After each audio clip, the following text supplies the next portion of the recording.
नमस्कार साथियों, स्वागत है आप सभी का आपकी अपनी पाठशाला पर। मैं हूं अंकित अवस्थी। आज हम हिमालय खत्म करेंगे।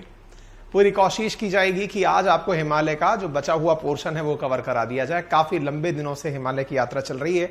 उम्मीद है आप सभी एकदम जोश के साथ में सारी चीजें रेगुलर पढ़ रहे होंगे। जो फैक्ट्स एंड फिगर्स मैं आपके साथ साझा कर रहा हूं उन्हें आप बड़ी जिम्मेदारी से तैयार कर रहे होंगे। मेरे साथ में मेरे प्यारे साथी मितेश, चांदनी, अमृता, आकाश, चंदन, देवांशी, अनुष्का, निशा, जीतू, अभिषेक, मिथिलेश, जितेंद्र, ज्योति, सभी साथी उपस्थित हैं। सभी को वेरी गुड इवनिंग। उम्मीद है आप सभी लोग एकदम स्वस्थ मस्त दुरुस्त होंगे। आइए आज के सेशन के अंदर एंट्री करते हैं। और जैसा कि आप सभी को ज्ञात है, एक बार जल्दी से थम्स अप करके मुझे बता दीजिए कि मैं क्या प्रॉपर तरीके से आप सभी को ऑडिबल हूं।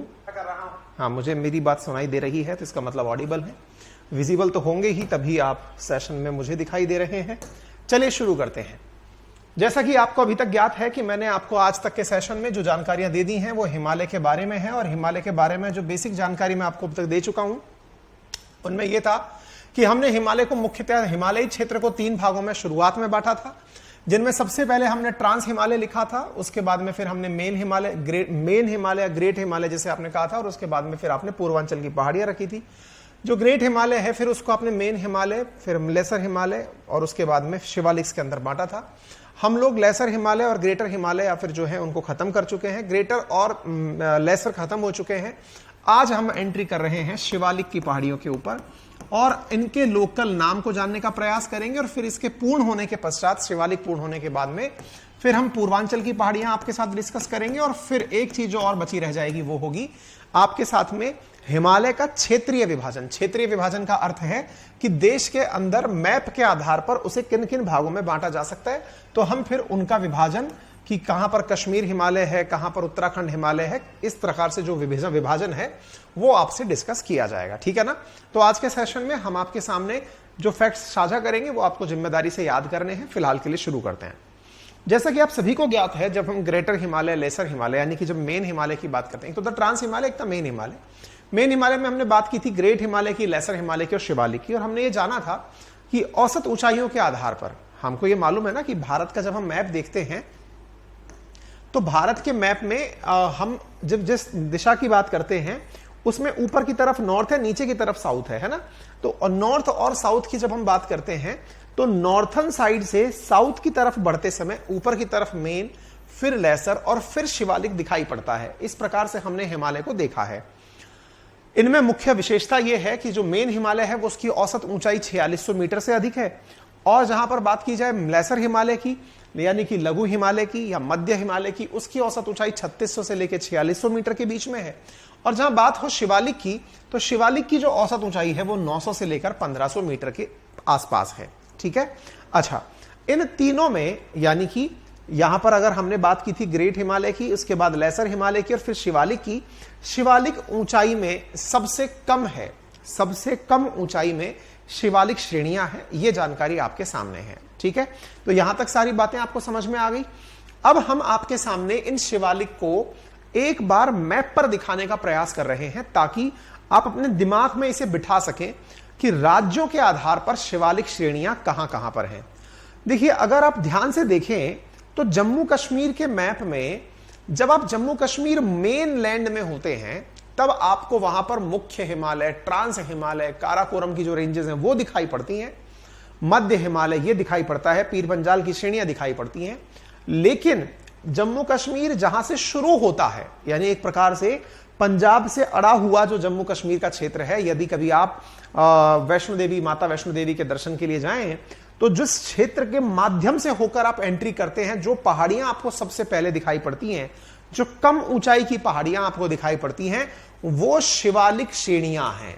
यानी कि अगर आप थोड़ा सा भी हिमालय की तरफ गए हो, जम्मू कश्मीर में अगर माता वैष्णो देवी के मंदिर तक भी गए हो, तो भी आपको जो सबसे पहली चोटियां दिखाई हिमालय की देना शुरू होती हैं, वो चोटियां असल मायने में शिवालिक श्रेणियां हैं। शिवालिक के बाद में फिर आपको मध्य हिमालय दिखाई पड़ता है, जिसमें विशेष रूप से आप पीर पंजाल श्रेणियां देखते हैं। तो जब आप कभी कश्मीर घूमने जाएं तो कश्मीर में जिन पहाड़ियों पर आप घूमते हैं, ये गुलमर्ग, सोनमर्ग जो एरिया घूमते हैं, ये असल में पीर पंजाल श्रेणियां हैं जिन पर आप घूमने जाते हैं। पीर पंजाल श्रेणी और फिर जो मेन हिमालय वाली श्रेणी है, जिसकी ऊंचाइयों पर बहुत सारे ग्लेशियर्स स्थित हैं, उन दोनों के बीच में कश्मीर घाटी स्थित है। यानी एक प्रकार से यह समझिए कि सबसे पहले एंट्री में आपको शिवालिक मिल गया, फिर आपको पीर पंजाल श्रेणियां मिल गई, फिर आपको मेन हिमालय मिल गया, फिर ट्रांस हिमालय मिल गया। ट्रांस हिमालय में जास्कर, लद्दाख, काराकोरम, इस प्रकार से पर्वत श्रेणियां आपको जम्मू कश्मीर में दिखाई पड़ती हैं। ठीक है, तो जम्मू कश्मीर की जो एंट्री पॉइंट है, यहां पर जो आपको हिमालय दिखाई पड़ता है, दैट इज शिवालिक हिमालय। ठीक है, अच्छा, शिवालिक हिमालय के साथ साथ जब आप हिमाचल प्रदेश भी कभी घूमने जाएं, अब आप पूछेंगे सर हम तो रहते ही वही हैं, तो जो वहां रहते हैं उनकी बात अलग है, लेकिन जो मेरे जैसे टूरिस्ट या विजिटर बनकर वहां घूमने जाएंगे, तो जो सबसे पहली पहाड़ियां उन्हें दिखाई पड़ती हैं, चाहे फिर वो हिमाचल के अंदर एंट्रेंस पर दिखाई पड़े या फिर वो उत्तराखंड के एंट्रेंस पर दिखाई पड़े, वो जो एंट्रेंस पर सबसे छोटी छोटी पहाड़ियां, कम ऊंचाई की पहाड़ियां दिखाई पड़ती हैं, वो शिवालिक की श्रेणियां हैं।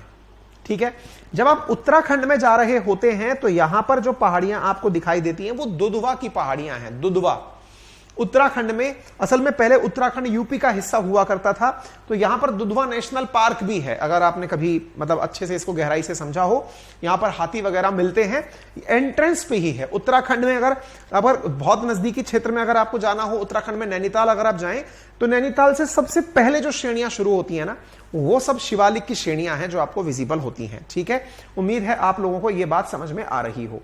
ठीक है, अच्छा, इसके साथ साथ साथियों, जहां पर बात हो हिमाचल की, एग्जैक्टली ऐसे ही जब आप हिमाचल में जाते हैं, शिमला, कुल्लू मनाली जब आप एंट्री करते हो, तो कुल्लू मनाली वाला जो क्षेत्र है, रोहतांग पास वाला, वो मध्य हिमालय और मुख्य हिमालय के बीच का। लेकिन उससे पहले जो कुल्लू की पहाड़ियां हैं, जब आप कभी घूमने जाएं हिमाचल, तो जो कुल्लू की पहाड़ियां मिलती हैं वो शिवालिक श्रेणियां हैं। ठीक है ना, तो ऐसे आपको ये समझ, ऐसे ही जो जम्मू की पहाड़ियां हैं वो शिवालिक श्रेणियां हैं। ठीक है, अच्छा, इन्हीं में जो एक तरह से समझ लीजिए कि यहां से हिमालय शुरू हो रहा है, तो हिमालय शुरू हो रहा है, इनके पास में जो घाटी क्षेत्र है, यानी शिवालिक के और मध्य हिमालय के बीच का जो क्षेत्र है, जैसे यहां पर आपका हो गया पीर पंजाल, फिर यहां पर नाग टिब्बा, इनके बीच के जो क्षेत्र हैं उन्हें दून कहा जाता है।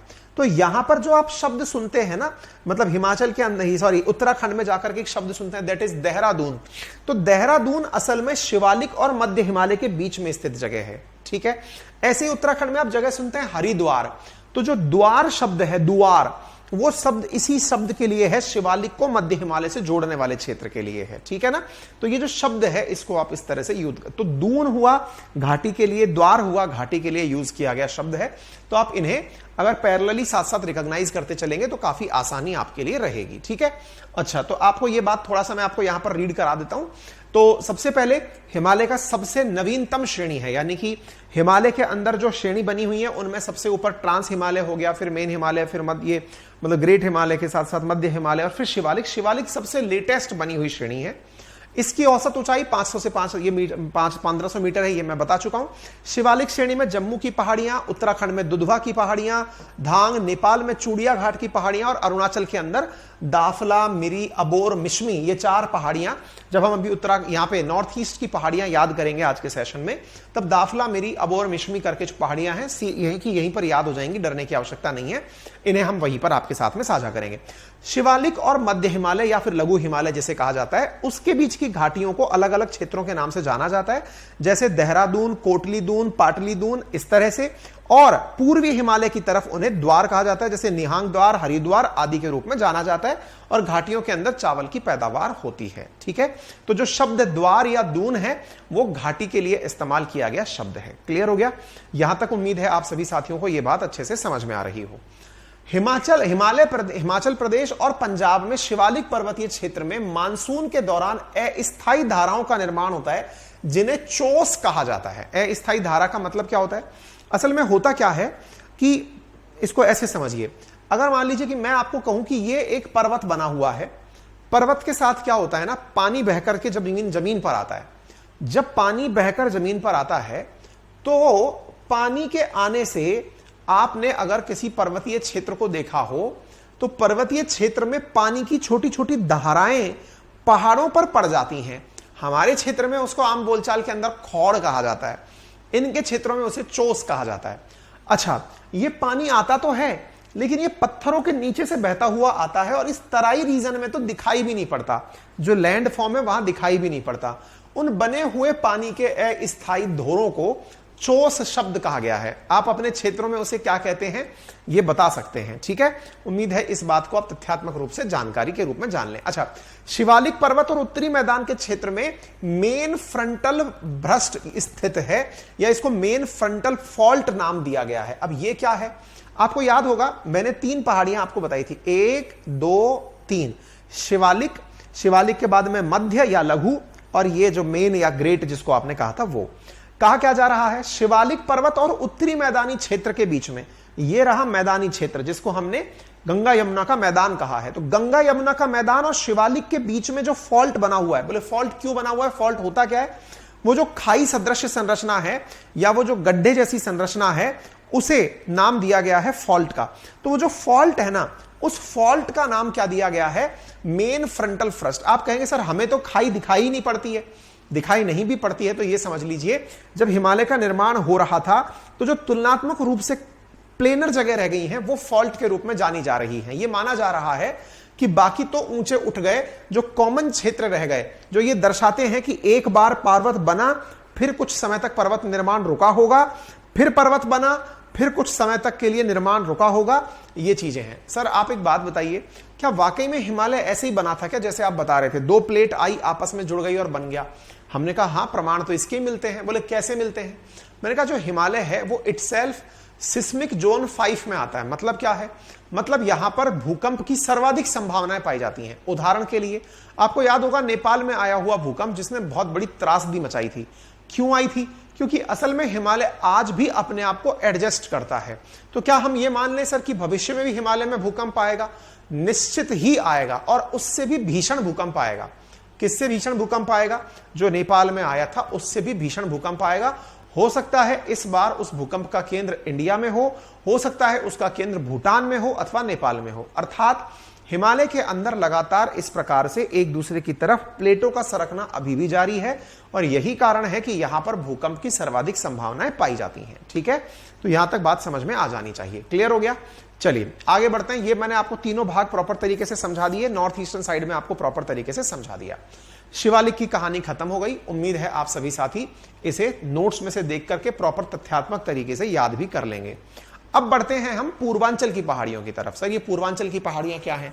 देखिए, जब भारत के मैप के अंदर मैंने आपको शुरुआत की थी तब भी बताया था कि भारत के नक्शे पर जो पहाड़ी क्षेत्र हैं उनमें ट्रांस हिमालय, मुख्य हिमालय और पूर्वांचल की पहाड़ियां, ये 3 ही भाग मुख्य रूप से जाने गए हैं। वेस्टर्न घाट और ईस्टर्न घाट को भी पहाड़ियों में शामिल किया गया है, लेकिन जो मेजर पहाड़ियां हैं उनमें पूर्वांचल शामिल है। पूर्वांचल की पहाड़ियों को समझने के लिए पूर्वांचल को थोड़ा सा देख लेते हैं। देखिए, जब हमने भारत का मैप जो आज के हिसाब से है उसे देखा तो भारत के पूर्वी हिस्से में स्थित हमें कुछ पर्वत श्रेणियां इस प्रकार से दिखाई पड़ी। इन पर्वत श्रेणियों को पूर्वांचल की श्रेणियां कहा गया है। चूंकि पूर्वांचल के अंदर हमारी 7 सिस्टर्स यानी 7 राज्य पूर्वोत्तर के स्थित हैं, जिनमें सबसे उत्तर और पूर्व की तरफ अरुणाचल प्रदेश है, उसके बाद नागालैंड है, उसके बाद मणिपुर है और फिर मिजोरम दिखाई पड़ता है। अरुणाचल प्रदेश, नागालैंड, मणिपुर और मिजोरम, केवल ये 4 राज्य ही नहीं अपितु इनमें मेघालय, आसाम, त्रिपुरा, इनमें भी छोटी छोटी पहाड़ियां स्थित हैं और उन्हें लोकलाइज्ड तरीके से याद करना होता है। जब तक बात हो पूर्वांचल की पहाड़ियों की तो ये तो दिखाई पड़ती ही हैं, और इनको अगर और डिटेल में पढ़ना हो तो फिर आपको ये जानकारी अतिरिक्त रूप से याद रखनी होती है। सर क्या याद रखना होता है इसके अंदर? देखिए साथियों, आपको यहां पर जो भी थोड़ा थोड़ा पथरीला सा एरिया दिखाई दे रहा है वहां पर कुछ पहाड़ियों के नाम लिखे हुए हैं और वो आपको एज इट इज याद होने चाहिए। बोले सर कैसे पूछे जाएंगे परीक्षा में? आपसे पूछा जा सकता है कि इन्हें पूर्व से पश्चिम की तरफ व्यवस्थित करिए, इन्हें उत्तर से दक्षिण की तरफ व्यवस्थित करिए, या फिर यह पूछा जा सकता है कि यह भारत के कौन से भूभाग में स्थित है, भारत के किस क्षेत्र में स्थित है। आप अगर अनभिज्ञ रहें तो आपको यही नहीं पता रहेगा कि यह कहां है। या फिर यह पूछा जा सकता है किस किस राज्य के नजदीक स्थित है। ये तमाम प्रकार की संभावनाएं हैं जो यहां पर बनी हुई हैं। ठीक है ना? चलिए तो शुरू करते हैं एक बार के लिए यहां पर क्या पूछा जा रहा है उसके बारे में। ठीक है, चलिए सबसे पहले आप सभी को यह ज्ञात होना चाहिए कि भारत में जो भारत वाला जो वर्तमान में भारत का जो शासित क्षेत्र है जैसे कि पाकिस्तान ऑक्यूपाइड कश्मीर में गॉडविन ऑस्टिन यानी कि K2 स्थित है, लेकिन इंडिया के अंदर जहां पर इंडिया का शासन चल रहा है या इंडिया की सरकार जहां पर पूरी तरह कंट्रोल में है, उसमें अगर सबसे ऊंची चोटी पूछी जाए कि सबसे ऊंची चोटी कौन सी है, तो वो है सिक्किम के अंदर कंचनजंगा। इसको याद कर लीजिएगा। हालांकि ये कंचनजंगा मुख्य हिमालय का हिस्सा है, लेकिन फिर भी कंचनजंगा का जिक्र अभी तक नहीं आया है, इसलिए मैंने कर दिया है। अब आते हैं हम पूर्वांचल की पहाड़ियों की तरफ। मेरे प्यारे साथियों, पूर्वांचल में आपको जो सबसे पहले, मैं थोड़ा सा राज्यों का आपको यहां पर ज्ञान करा दूं। ये बॉर्डर अगर आप देख रहे हैं तो ये सबसे पहले आपको जो राज्य दिखाई पड़ रहा है दैट इज अरुणाचल प्रदेश। आप इसे ध्यान से देखते चलें, आपको यहां पर अरुणाचल प्रदेश पूरी तरह से दिखाई पड़ रहा है। इसके बाद जो राज्य दिखाई पड़ रहा है दैट इज नागालैंड। इसके बाद में आपको जो यहां पर दिखाई पड़ रहा है दैट इज मणिपुर, और इसके नीचे जो राज्य आपको दिखाई पड़ रहा है दैट इज मिजोरम। ये आपके सामने पूर्वोत्तर में स्थित राज्य हैं। उम्मीद है आप इन्हें प्रॉपर तरीके से समझने में कामयाब होंगे। ठीक है, अच्छा, अब अगर हम इन पहाड़ियों पर फोकस करें तो इनमें सबसे पहले जब अरुणाचल प्रदेश की बात की जाती है तो अरुणाचल प्रदेश में जो पहाड़ी आपको दिखाई पड़ रही है उसका नाम है दाफला हिल्स। नाम ध्यान से सुनते चलिएगा, पहाड़ी का नाम है दाफला हिल्स। दाफला हिल्स के साथ साथ यहां पर एक और पहाड़ी आपको दिखाई पड़ रही है जिसका नाम है मिशमी हिल्स। ध्यान से सुनिएगा, जो यहां पर दिखाई दे रही हैं आप उन्हें भी अगर याद कर ले गए तो भी आपका बड़ा काम बन जाएगा। आपको ये पहाड़ियां एज इट इज याद होनी चाहिए। अब तक की जितनी भी हमारी मैपिंग की क्लासेस हुई हैं उसमें बच्चों ने सेम डे ही याद किया है, अभी की अभी आप भी याद कर लेंगे। संभव है आप में से किसी ने शायद इनको पहली बार भी सुना हो, ऐसे भी हो सकता है कुछ पुराने विद्यार्थियों जिन्हें पता हो, कृपया करके इन्हें याद करने की साथ साथ कोशिश करें। सबसे पहले दाफला हिल्स, मिशमी हिल्स, और फिर यहां पर आप देख रहे हैं Patkai boom hills. Dafla, Mishmi, Patkai boom. Patkai boom को आप देख रहे हैं कि वो नागालैंड और अरुणाचल प्रदेश में विस्तृत है। इसके बाद में यहां पर नागालैंड से याद रख सकते हैं नागा हिल, मिजोरम से याद रख सकते हैं मिजो हिल, इसमें कोई रॉकेट साइंस नहीं है। लेकिन आसाम और मणिपुर के बीच में आप यहां पर बरेल रेंज देख पा रहे हैं, दैट इज बरेल। बरेल कई बार आपसे प्रश्न पूछा जा सकता है किन दो राज्यों के बीच में यह पहाड़ियां स्थित हैं, तो आप यहां पर आसाम के साथ साथ मणिपुर को देख सकते हैं। इसके साथ साथ जब आप बात करते हैं मेघालय की, जहां पर स्थित है दुनिया की सबसे अधिक बारिश प्राप्त करने वाला क्षेत्र जिसका नाम मौसिनराम है, पहले चेरापूंजी जहां हुआ करता था, उस जगह पर 3 पहाड़ियां स्थित हैं, जिनमें से एक का नाम है गारो पहाड़ियां, एक का नाम है खासी पहाड़ियां और एक का नाम है जैंतिया। गारो, खासी, जैंतिया मेघालय में स्थित वो पहाड़ियां हैं जो जनजातियों के नाम पर डली हुई हैं। असल में यहां पर जनजातियां भी इन्हीं के नाम पर पाई जाती हैं। गारो पहाड़ी पर गारो जनजाति, खासी पहाड़ी पर खासी जनजाति और जैंतिया पहाड़ी पर जैंतिया जनजाति पाई जाती है। यहां पर पहाड़ियां जनजातीय क्षेत्र की विविधता को स्पष्ट करती हैं। ये आपके सामने त्रिपुरा है, त्रिपुरा के अंदर त्रिपुरा पहाड़ियां स्थित हैं। ठीक है, तो बड़ा आसानी से आपने इन पहाड़ियों को याद करने की कोशिश की होगी, मुझे ऐसा लगता है। फिर भी एक बार के लिए छोटा सा रिवीजन और कर लेते हैं। देखिए, सबसे पहले दाफला की पहाड़ियां, दाफला के बाद में मिशमी, मिशमी के बारे में पटकाई बूम, पटकाई बूम के बाद में बरेल, बरेल के बाद में मिजो, मिजो के हिसाब से नागा, पटकाई बूम के बाद नागा, नागा के बाद बरेल, बरेल के बाद में मिजो, फिर गारो, खासी, जैंतिया। मेरे हिसाब से इनके अंदर कहीं भी कोई रॉकेट साइंस नहीं है। 5-7 पहाड़ियां हैं जो आपको ऑन द स्पॉट याद करनी है। अब इनमें एक और जो सबसे इंपॉर्टेंट बात याद करने की है वो क्या है, अगर आप भारत का मैप देखें तो एक बहुत विशिष्टता, अगर आपको याद नहीं भी रहती है, मैं एक बार फिर से रिवाइज करा दूंगा, है ना। कौन सी पहाड़ियां हैं एक बार के लिए आप दिमाग में बिठा सकते हैं, है ना। दिमाग में बिठाना बहुत आसान है, मतलब इसमें कोई रॉकेट साइंस नहीं है। आप क्या क्या देख रहे थे, एक पहाड़ी का नाम था दाफला, दाफला, अबोर, मिशमी, पटकाई बूम, मिजो, पटकाई बूम, बरेल, नागा, मिजो, गारो, खासी, जैंतिया। 2-4 बार बोलेंगे अपने आप याद हो जाएगी। दाफला, दाफला के बाद में अबोर, मिशमी, पटकाई बूम, फिर राज्यों के हिसाब से नागालैंड के अंदर नागा, नागा के बाद मणिपुर, मणिपुर के अंदर बरेल, बरेल के जस्ट नीचे की तरफ मिजो, मिजो के अंदर मिजोरम पहाड़ियां। ठीक है, अच्छा, इसके बाद में मेघालय के अंदर गारो, खासी, जैंतिया।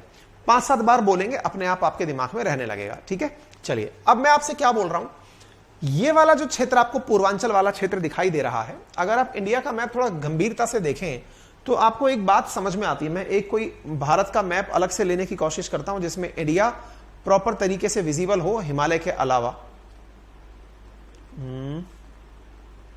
सर हाँ, इसको देख सकते हैं आप। चलिए आप इधर देखें तो आप यहां पर एक चीज नोटिस करेंगे, और वो क्या करने की है, आप इधर देखें। नया लिख रही है, भूल जाओगे टेंशन नॉट, कुछ नहीं भूलोगे, सब याद रह जाएंगी, ठीक है ना। एक बालक बोल रहे हैं सर दाफला हिल्स आसाम में है। बेटा अरुणाचल प्रदेश और आसाम पहाड़ियों को कभी लोकलाइज नहीं किया जाता, आपको इसलिए पूर्वांचल पहाड़ी बता के कहा जा रहा है। इनका क्षेत्र किसी राज्य के आधार पर नहीं बटा होता कि ये इस राज्य में है। जिस जगह दाफला है वहां पर आसाम और अरुणाचल प्रदेश का बॉर्डर स्थित है, ठीक है। चलिए एनीवे, फिलहाल के लिए आप यहां पर देखें तो भारत में आपको मैप को अच्छे से अगर नोटिस किया हो तो एक तरफ यहां पर अरब सागर स्थित है, अरब सागर के साथ साथ दूसरी तरफ यानी कि एक क्षेत्र तो ये हो गया जिसे अरब सी नाम दिया गया है, और एक तरफ यहां पर स्थित है बंगाल की खाड़ी यानी बे ऑफ बंगाल स्थित है। साथियों आपको यह तो अच्छे से मालूम है कि भारत में बारिश साउथ वेस्ट मानसून के कारण आती है। साउथ वेस्ट बोले तो साउथ कैसे निर्धारित होता है, ऊपर नॉर्थ है, नीचे साउथ है, राइट में ईस्ट है और लेफ्ट में वेस्ट है। भारत में मानसून कहां से आता है, तो ये रहा साउथ और ये रहा वेस्ट। साउथ वेस्ट से चलकर यूं भारत में मानसून आता है, ठीक है। बारिश हमारे यहां इसी प्रकार से आती है, अरब सागर से होते हुए ये बादल जो हैं वो हमारे देश में इस प्रकार से चलकर बारिश करते हैं। अगर आपको ये प्रक्रम समझ में आ रहा है तो आपको ये भी समझ में आएगा कि यहां तक बंगाल की ये तो हो गया आपका बांग्लादेश। बांग्लादेश भी अगर आप हटा देते हैं तो इसके बाद में जो बचा हुआ क्षेत्र है वो बंगाल की खाड़ी है। इन क्षेत्रों में यहां पर स्थित है मेघालय, इन क्षेत्रों के अंदर यहां पर मिजोरम, मणिपुर, नागालैंड, अरुणाचल प्रदेश, बाकी बचा क्षेत्र आसाम। तो होता क्या है कि इन क्षेत्रों में भी साउथ वेस्ट मानसून प्रभावी होता है। कैसे, ऐसे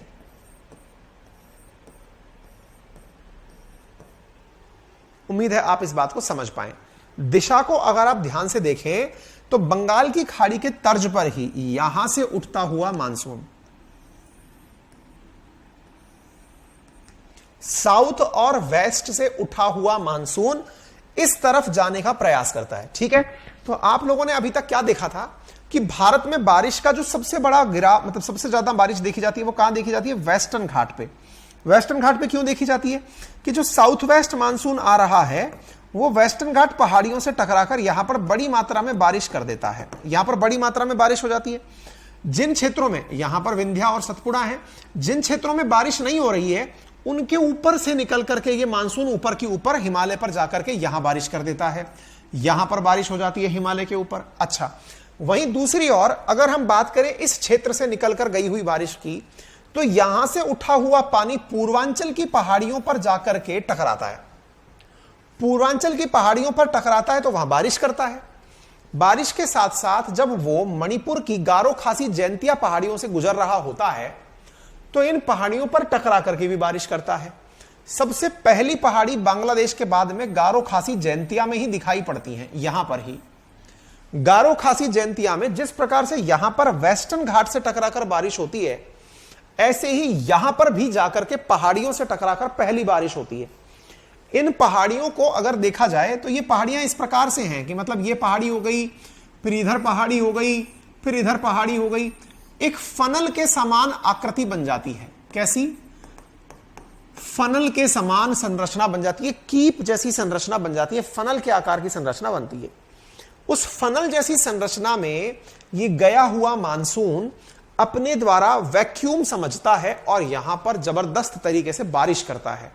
यह कारण है कि दुनिया की सर्वाधिक बारिश गारो खासी जैंतिया पहाड़ियों में स्थित मौसिन राम में होती है। मौसिन राम और चेरापूंजी यहीं पर स्थित है जहां पर दुनिया की सर्वाधिक, भारत की नहीं दुनिया की सर्वाधिक बारिश पाई जाती है। अब बोलेंगे सर यहां तो हो गई, बाकियों की क्या कहानी है? तो ये वाले जो क्षेत्र हैं जहां पर अबोर, मिश्मी, पटकाई बूम, ये सारी पहाड़ियां हैं, इन पहाड़ियों पर भी इसी प्रकार से टकराकर बारिश होती है। बारिश होने के कारण, देखिए बारिश होगी तो बारिश होने के कारण यहां पर वनस्पति बहुत पैदा होगी। तो साथियों इस क्षेत्र में सघन वनस्पति पाई जाती है। दुनिया के जो 36 हॉटस्पॉट हैं जैव विविधता के, उनमें से एक हॉट स्पॉट यहां पर भी पाया जाता है।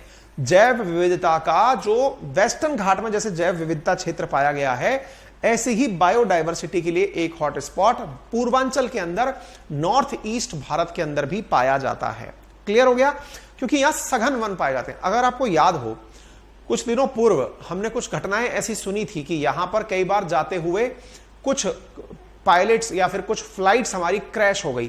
क्रैश होने के बाद में वो अरुणाचल प्रदेश के अंदर गिर गई। आप में से कई कहानियां सुनी होंगी जिसमें से ये सुनने में आता है, कई बार हमें गंदा भी लगता है कि हमारी पहाड़ियों के ऊपर गिरी हुई जो हेलीकॉप्टर हैं उन्हें ढूंढने में या रेस्क्यू करने में इतना टाइम क्यों लग रहा है।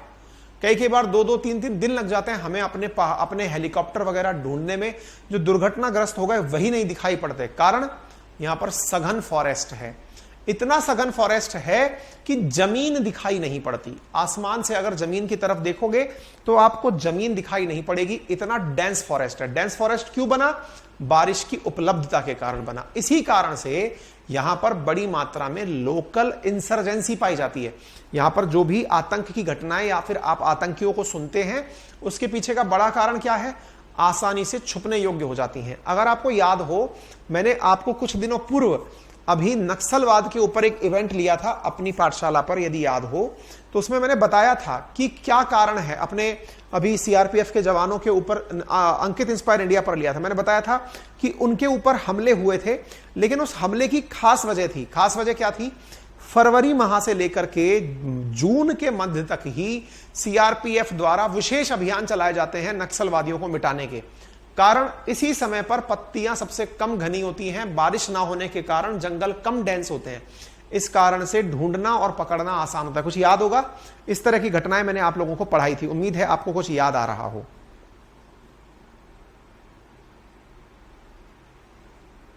ठीक है। अमित लिख रहे हैं, सर साउथ वेस्ट मानसून ही क्यों आता है?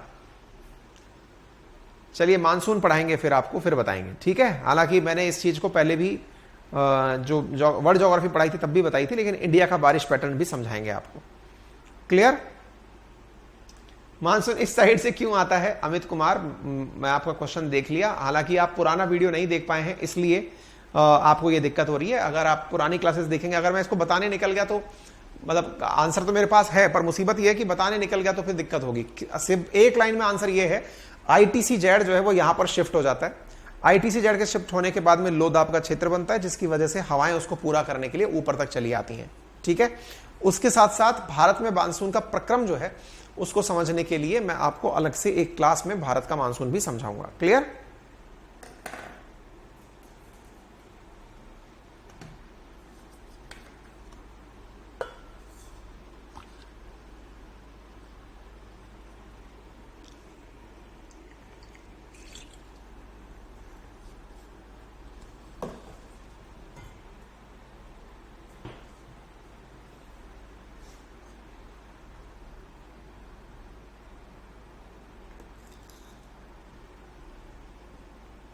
हाँ जी,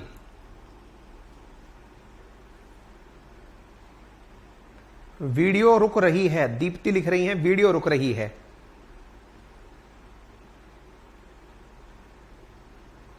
सर इंडियन ज्योग्राफी की पीडीएफ ओपन तो होती है मगर डाउनलोड नहीं होती है।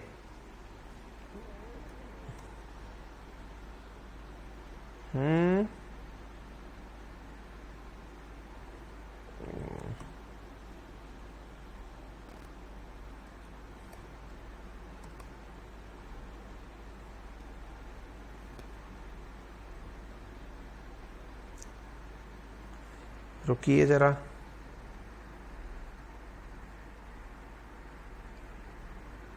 वैसे ऐसा तो नहीं है क्योंकि बहुत सारे लोगों ने कर रखा है, फिर भी जिनको दिक्कत आ रही है। अगर ये नॉर्मल प्रॉब्लम होती तो सबको पता होता।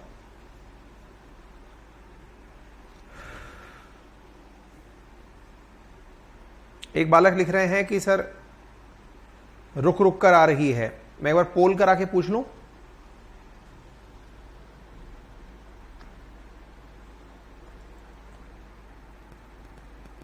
ऑप्शन है बफरिंग को लेकर के। क्या आपको बफरिंग दिखाई दे रही है? यस और नो में आंसर दे दें।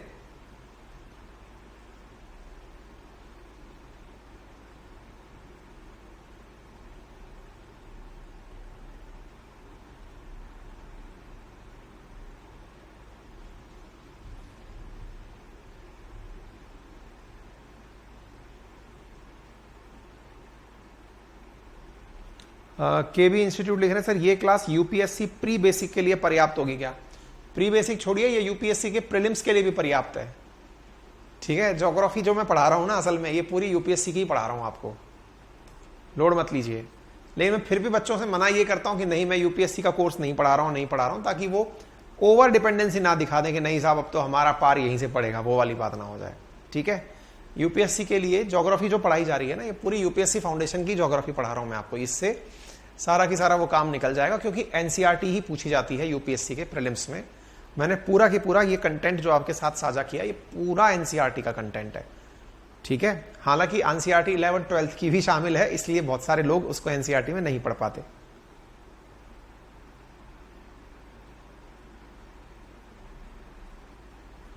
आ, 36% लोगों का कहना है कि बफरिंग है और 66% का है नहीं है। अब क्या तो करें?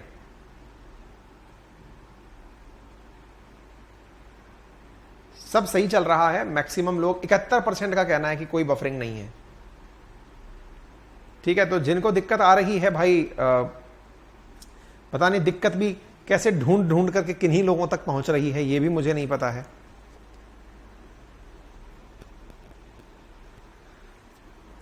ठीक है, आगे बढ़े। चलिए, तो पूर्वांचल की पहाड़ियों में अब आपने ये सारी बातें देख ली, मैं दिखा चुका हूं पूर्वांचल की पहाड़ियां। अब इससे आगे की तरफ निकलते हैं और एक छोटा सा विभाजन और पढ़ लेते हैं। ठीक है, पूर्वांचल की पहाड़ियों की कुछ विशेषताएं हैं, जैसे कॉमन सी सवाल है कि मीजो पहाड़ियों को लुशाई पहाड़ी भी कहा जाता है, सबसे ऊंची चोटी ब्लू माउंटेन, ये फैक्चुअल बातें हैं, ये आप याद कर लीजिएगा। ठीक है, बालू पत्थर से बनी हुई भारी वर्षा यहां मिलती है, हॉट स्पॉट है, ये मैं बता चुका हूं। हिमालय का एक और विभाजन देखिए, मैंने अभी तक जो विभाजन पढ़ाया वो कैसे था, ट्रांस हिमालय, मेन हिमालय, पूर्वांचल पहाड़ी और शिवालिक्स करके मैंने इस तरह से आपको पढ़ाया। एक विभाजन और है जिसका विभाजन किया सिडनी बोर्डार्ड ने। उस विभाजन में क्या कहा गया है कि यहां पर नदियों के माध्यम से हिमालय को बांटा गया है। नदियों के माध्यम से मतलब ये वाला आप लोग याद कर लीजिएगा, हिमालय को अभी तो अपन ने नॉर्थ से साउथ बांटा है, लेकिन नदियां जहां से जहां तक जा रही हैं उनके आधार पर कश्मीर हिमालय, कुमाऊं हिमालय, नेपाल हिमालय और आसाम हिमालय इस प्रकार से भी बांटा जा सकता है। कैसे? तो आइए मैं आपको दिखाने का प्रयास करता हूं। इधर देखिए, यदि हिमालय को इस प्रकार से देखा जाए कि सिंधु नदी से निकल करके, आप इधर देखिए, मैं आपको दिखाना शुरू करता हूं, सिंधु नदी से लेकर के सतलज नदी के बीच का जो हिमालय है उसे पंजाब हिमालय नाम दिया गया है या फिर कश्मीर हिमालय नाम दिया गया है। ऐसे ही सतलज नदी से लेकर के काली नदी, जहां से काली नदी ओरिजिन हो रही है, उसके बीच का जो हिमालय है उसे कुमाऊं हिमालय नाम दिया गया है। ऐसे ही काली नदी जिसके साथ में नेपाल का विवाद चला था, आपको याद हो रहा हो तो, क्योंकि काली नदी के ही ओरिजिन को लेकर के नेपालियों को डाउट हो गया था, है ना। तो नेपाल हिमालय जैसे कहा गया, काली नदी से लेकर के तीस्ता नदी वही है जिसके जल बंटवारे को लेकर हमें बांग्लादेश के साथ कॉन्फ्लिक्ट रहता है। तो काली नदी से लेकर के तीस्ता नदी के बीच का जो क्षेत्र है इसे नेपाल हिमालय कहा गया है। और तीस्ता नदी से लेकर के दिहांग सियांग ब्रह्मपुत्र की सहायक नदियों में से है, दिहांग सियांग, वहां तक का जो हिमालय है उसे आसाम हिमालय नाम दिया गया है। यानी कि नदियों की जो उत्पत्ति का जो क्षेत्र है उसके आधार पर ही भी हिमालय का विभाजन किया जा सकता है। ठीक है, किस प्रकार से हुआ? सबसे पहले सिंधु से लेकर सतलज तक, सतलज से लेकर के दूसरा जो नदी निकल कर आती है दैट इज सतलज से काली यानी नेपाल तक, काली से लेकर के तीस्ता जो कि सिक्किम के बॉर्डर से आ रही है पश्चिम बंगाल में, और उसके बाद में तीस्ता से लेकर के दिहांग सियांग जो कि ब्रह्मपुत्र के अंदर शामिल हो रही हैं वहां तक। तो इस प्रकार से हिमालय का ये एक और विभाजन है जो क्षेत्रीय आधार पर किया गया है। ठीक है ना, किसने किया है? तो इसका नाम सिडनी बोर्डार्ड है जिसने इस प्रकार से इनका विभाजन किया है। क्लियर है? यहां तक बात समझ में आ गई? तो ये सारी जानकारियां मैंने जो भी अब तक पढ़ाई हैं उनको इस आधार पर भी व्यवस्थित कर दिया है।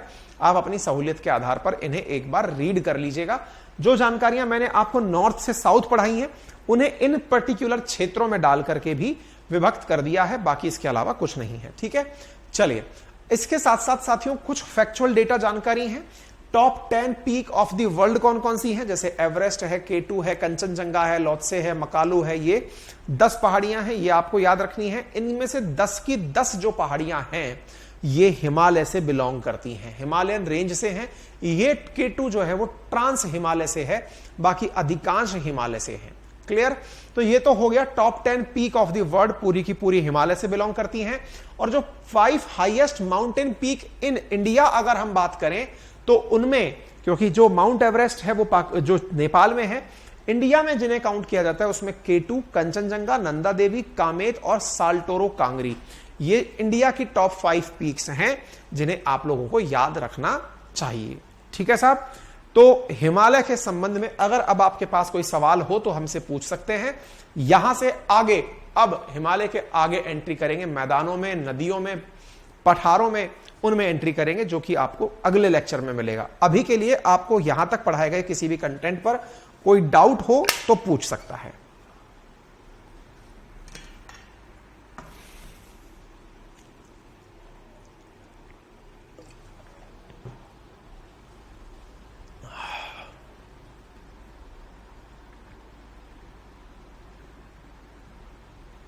किसी भी प्रकार का कोई भी डाउट किसी भाई बहन को हो तो प्लीज पूछे।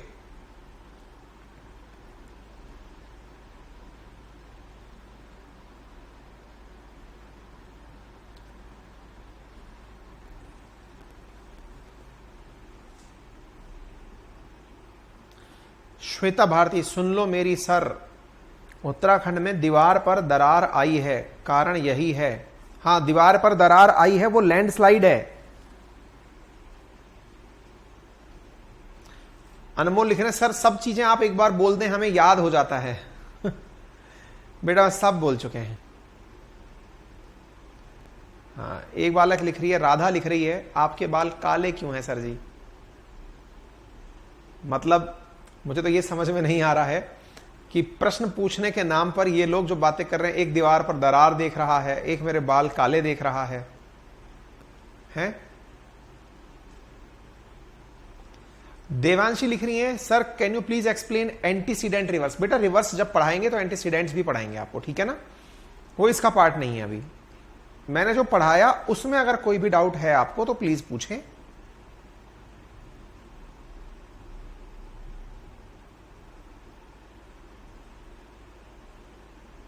सुमित लिख रहे हैं सर जी आपकी रिकॉर्डेड क्लास लेने में ही ज्यादा आराम मिलता है। बिल्कुल सुमित, बहुत सारे विद्यार्थी, मतलब आप ये मान लीजिए कि मेरी क्लास का 90% नहीं 95% जो ऑडियंस है ना, वो लाइव नहीं रिकॉर्डेड क्लास देखता है। जो क्लासेस जा चुकी हैं उनको रिकॉर्डेड फॉर्मेट में देखता है 95%। पारस, आउटर हिमालय, ट्रांस हिमालय पहले कर चुका हूं पारस, और आउटर हिमालय जैसा कोई टर्म नहीं है।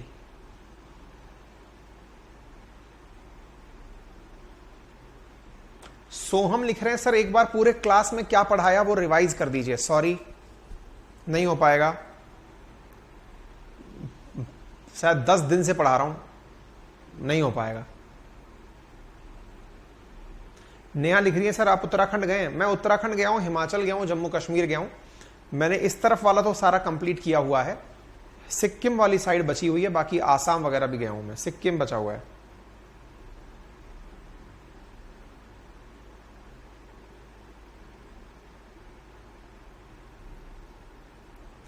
ठीक है, अब कुछ चीजें आप लोग भी रिवाइज कर लीजिएगा, बाकी मस्त रहिए, बिंदास रहिए। आज के लिए इतना ही, रोकते हैं अपन यही। इसके बाद में अब कल नेक्स्ट सेशन के अंदर एंट्री करेंगे। हिमालय का जो टारगेट था, हिमालय जितना ही बड़ा था और उसको खत्म कराने में हालत खराब हो गई है। ठीक है, तो चूंकि ये चीज यहां पर खत्म हो रही है तो इसे आप आराम से अब अच्छे से याद कर लीजिए। इसका टेस्ट आपको देना होगा और इस रविवार को इस पूरे कंटेंट के ऊपर टेस्ट बनाकर आपसे पूछा जाएगा, तो तैयार रहिएगा, बढ़िया से प्रैक्टिस कर लीजिए पूरा क्वेश्चन आंसर के साथ में। और मैं खुद भी वो जो ऑप्शनल क्वेश्चन आंसर है ना, वो तो आप देंगे ही, संभव है मंडे या ट्यूसडे में आप लोगों से लाइव क्लास के अंदर ही, जैसे एक बार मैंने आपसे पूरा टेस्ट लिया था वैसे पूरा टेस्ट लूं, तो आप पूरी तरह तैयारी के साथ आइएगा। ठीक है, चलिए आज के लिए इतना ही, कल फिर नए टॉपिक के साथ नई एंट्री करेंगे। तब तक के लिए धन्यवाद।